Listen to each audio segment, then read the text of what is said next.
আমাদের ইন্ডিয়াতে যেমন বিরিয়ানি খাওয়ার জন্য কিছু সিলেক্টেড দোকান আছে আমিনিয়া আরসালান, ঠিক তেমনই বাংলাদেশেও কিছু সিলেক্টেড ব্র্যান্ড আছে, যেমন সুলতান ডাইন, কাচ্চি ভাই।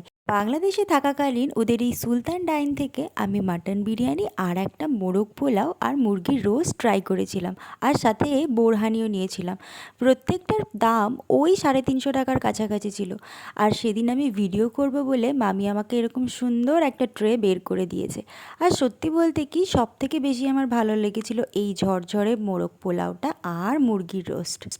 তবে হ্যাঁ, ওদের যে বিরিয়ানিটা ছিল, মাটন বিরিয়ানি নিয়েছিলাম, যদিও বিরিয়ানিতে আলু ছিল, তবে খাবারের টেস্টটা আমাদের থেকে একদমই অন্যরকম। আর খাবারের টেস্ট এক্স্যাক্টলি কেমন ছিল সেটা আরও ডিটেলস জানতে আমার কিন্তু আরও একটা চ্যানেল আছে যেটার নাম বং টুইস্ট। তোমরা ইজিলি সার্চ করলে পেয়ে যাবে, আর আমি একটা লিঙ্ক ডেসক্রিপশন বক্সেও দিয়ে দিচ্ছি। তো সেই রিভিউটা দেখতে কিন্তু চ্যানেলটাকে ভিজিট করতে হবে।